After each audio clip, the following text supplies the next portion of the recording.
Welcome to my channel Education Helpline. I have come again with a very interesting topic about English grammar, and that is the clause. So today we will discuss about clause. What is clause? We just come to know here. So before beginning the video, I just want to ask you all who are seeing this video, just subscribe this video, like it, and also if possible share it. Okay, because I have always uploaded this kind of interesting video on English grammar. Those who have interest in English grammar, in learning English grammar,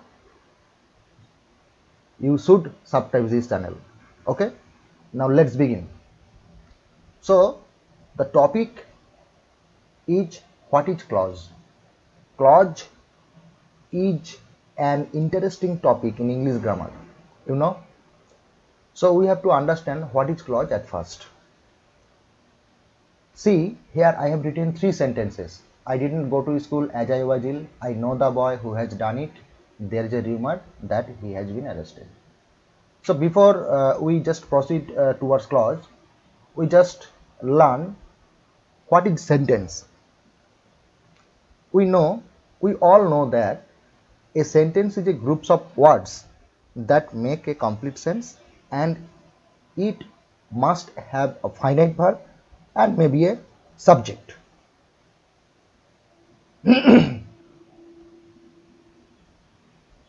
So this is called a sentence. Now if we examine the first sentence here, that is, I didn't go to school as I was ill. If we examine this sentence, we can see that this is a long big sentence. This is a one sentence. This is a long sentence but one sentence, because at the end of the sentence there is a full stop. Okay, but if we examine it very carefully, we can understand that there has been written 2 finite verbs. One is was and the second is go. So how is it possible in one sentence there are 2 finite verbs and there are 2 subjects? Because we know that a sentence is a group of words, there must be a finite verb and a subject. So I didn't go to school as I was ill. This is a sentence. No doubt about it, this is a sentence. But according to the definition of a sentence, there must be a finite verb and a subject. But in this sentence, or in this case, we have seen that there is 2 finite verbs and 2 subjects. How is it possible? From this question, the concept of clause introduced in English grammar. So, I didn't go to school. If we examine this part, here we see there is a subject I and the finite verb go. And if we look forward to this part, as I was ill, here we also have seen one finite verb and a subject. So we can understand from this part, from this sentence, that there are 2 parts of sentences. I didn't go to school, this is the one part, and the second part is as I was ill. So there are 2 parts in these sentences. That means 2 small sentences. This is a long big sentence. I am telling you again, this is a long big sentence and this is a one sentence. But in this sentence, there are 2 small sentences. One is I did not go to school and the other is as I was ill. If we look forward to the second part, that is the second sentence, I know the boy who has done it. I know the boy who has done it. Similarly, here we also can see that there are 2 parts of small sentences. I know the boy and who has done it. Because I know the boy, here we see this is the finite verb know, the subject is I. And in this part also, the subject is who and the finite verb is done. Okay, so there are 2 parts of sentences in one long sentence. In the third sentence, there is a rumor that he has been arrested. So there is a rumor, this is one part, and the other small part is that he has been arrested. So in these 3 sentences, there are small parts of sentences in it. So what is the small part of sentences? Because we know that this is a sentence, this is a sentence, and this is a sentence, but in all of these sentences there are small part of sentences, and this small part of sentences is called the clause. Okay, this is a type of name given by the English grammarian. This is a type of name English grammarian has been given it about the clause. CLAUSE. Okay, understand? So if we examine it again, we can see that this is one sentence, this is a sentence, that means this is one part of sentence, this is a sentence, this is a sentence, and this sentence has two parts. I know the boy and who has done it. This sentence has also two parts. I did not go to school as I was ill. This sentence has also two parts. There is a rumor that he has been arrested. So all these small parts of sentences in a big sentence. This is a big sentence, this is a big one sentence, this is a big one sentence, this is a big one sentence. But all these big sentences contain two small parts of sentences. Two small parts of sentences. I repeat again, two small parts of the sentences. So these small part of sentences in a big one sentence is called clause. Understand? So we can see this is a clause, we can tell this is a clause, we can say this is a clause, we can say this is a clause.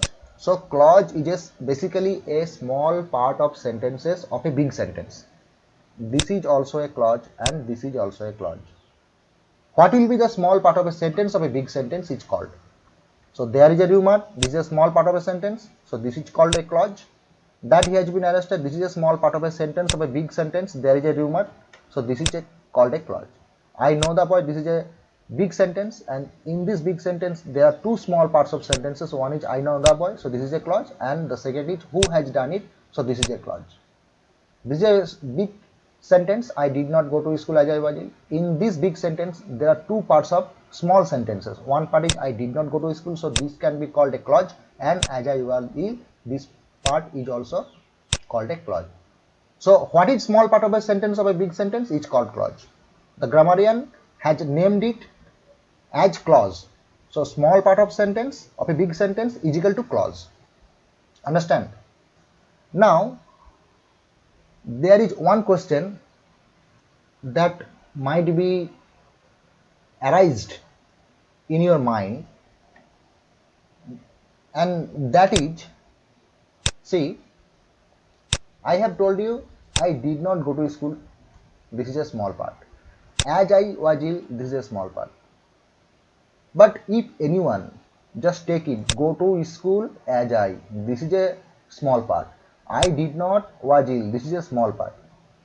Will this be possible? No.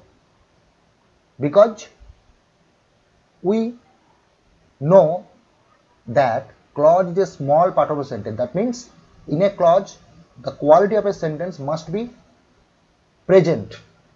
Okay, so if we examine it, that is I did not go to school, so in this part there must be the quality of a sentence present. That means there must be a finite verb, that means there must be a subject. If we take go to school as I was, so this small part of the big sentences must not be a clause. Understand what I am saying? I did not go to school, I am saying I did not go to school is a small part of a sentence, as I was in a small part of a sentence. You can ask me, if anyone just mark from go to I, that means go to school as I, this will be a small part of a sentence. Of course it is a small part of a, small parts of the big sentence, small parts, not the sentence, small parts of the big sentence, but it is not a sentence, because in a sentence we know that there must be the quality of a finite verb and also having the subject. So in this part there must not be any finite verb or any subject. So we cannot say this small part is a clause. We must say that will be the small part that must contain a finite verb and that must contain a subject. So I know the boy, this part is a clause because it is a small part of a sentence of a big sentence. I know the boy who has done it, and who has done it, this is a small part of a sentence of a big sentence because it has the finite verb. Similarly, in this sentence there is a Reumann, this is a small part of a sentence, and that he has been arrested, this is also a small part of a sentence. Understand? So here we come to see that,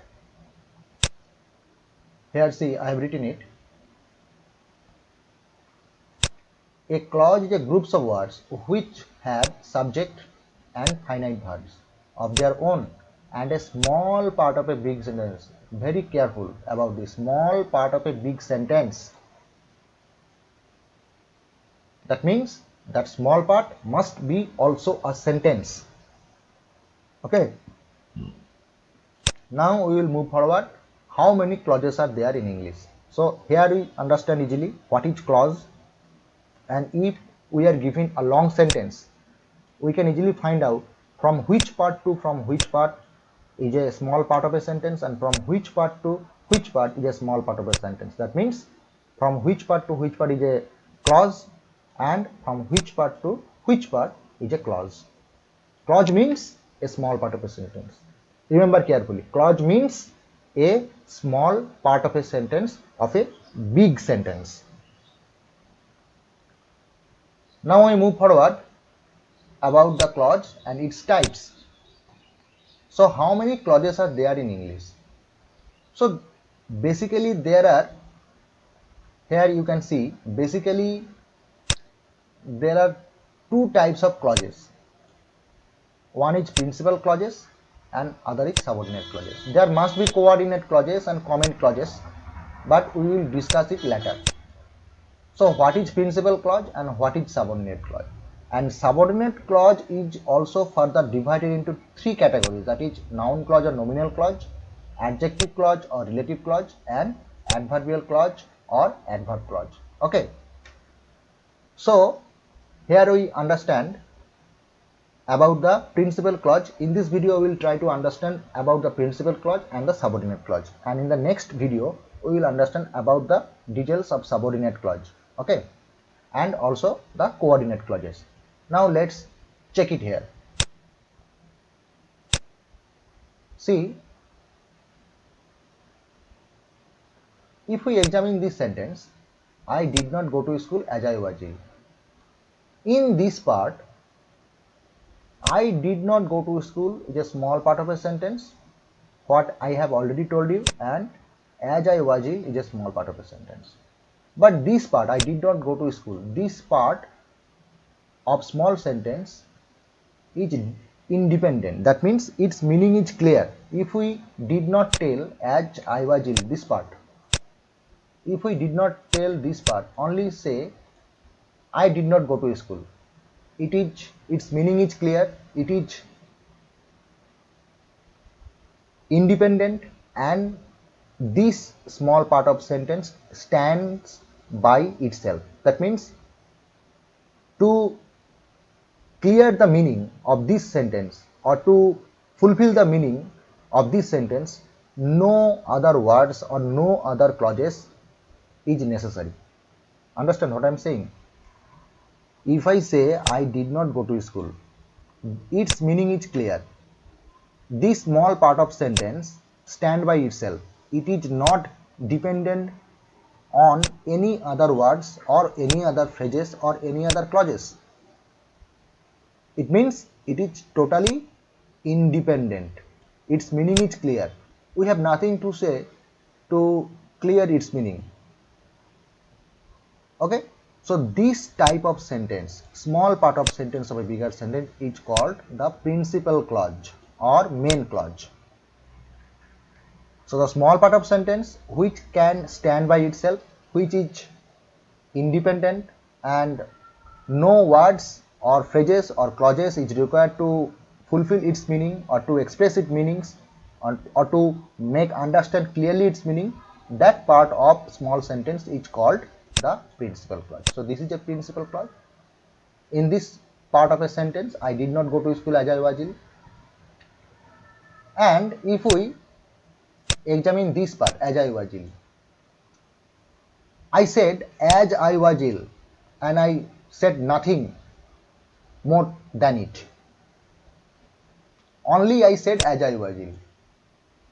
And suppose this part is not here, as I was ill. So if we only say as I was ill, its meaning is not clear. This is a small part of a sentence. Of course it is a small part of a sentence.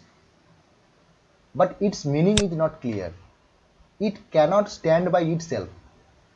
Its meaning will be clear if we say I did not go to school. That means its meaning is dependent on this principal clause.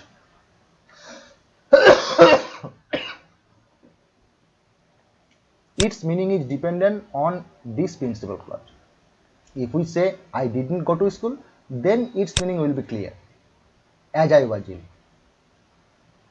So this kind of small part of sentences which cannot stand by itself, whose meaning is not clear, and whose meaning will be clear if we say the other phrases, if we tell the other words, or if we tell the principal clauses, then this type of sentences is called the subordinate clause.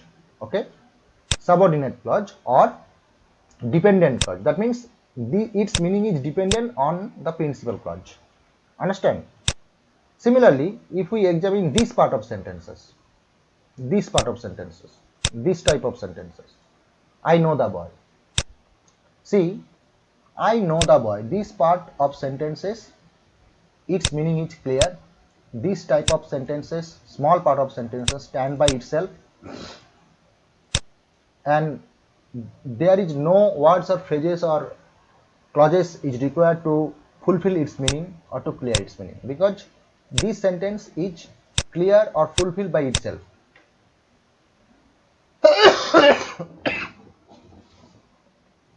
So this is called a principal clause. That means main clause. This is a small part of a sentence, this is a clause, and this is called a main clause. But if we examine who has done it, so this small part of sentence, its meaning is totally dependent on this part, that means on the principal clause. So this part is called the subordinate clause or dependent clause. That means its meaning is dependent on the principal clause or the main clause. Okay. If we check out this type of sentences, there is a rumor that he has been arrested. There is a rumor, it's a principal clause because its meaning is clear, it can stand by itself, and that he has been arrested, its meaning is not clear if we do not tell the sentence there is a rumor. Its meaning will be clear if we say there is a rumor. So this is a small part of sentence, but its meaning is dependent on the principal clause. So this is a subordinate clause or dependent clause, and this part is a principal clause or main clause. So from here we can easily understand that what is principal clause and main clause, what is principal clause or main clause, and what is subordinate clause or dependent clause. Okay.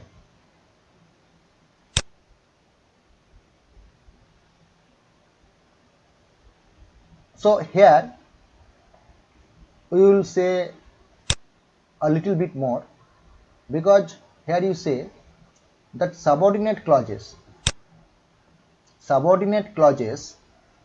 are of three types: nominal clause, relative clause, or adverbial clause. Relative clause means adjective clause, nominal clause means noun clause. Okay, so when the subordinate clauses does the work of a noun, it can be called a nominal clause or noun clause. When the subordinate clause does the work of an adjective, it is called an adjective clause or relative clause, because it relates the two clauses linking by words. We will discuss in the next video. And when the subordinate clause does the work of an adverb, it is called the adverbial clause. And we will discuss a little bit more about the coordinate clause or about the comment clause. So the nominal clause and the relative clause and the adverbial clause, I will uploaded all about all these clauses in one by one.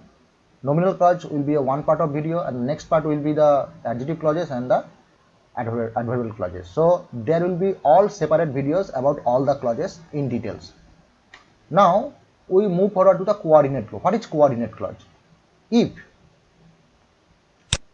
two principal clauses or two subordinate clauses coordinate, that means joined by any relative or coordinate conjunctions, these two relative clauses and these two principal clauses are coordinate to each other, so that will be called the coordinate clauses.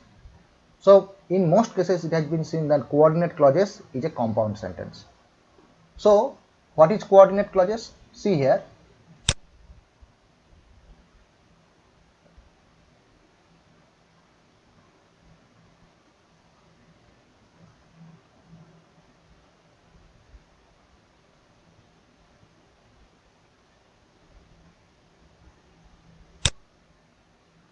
See the example there. A coordinate clause is of the same rank of another and is connected by a coordinate conjunction with the latter.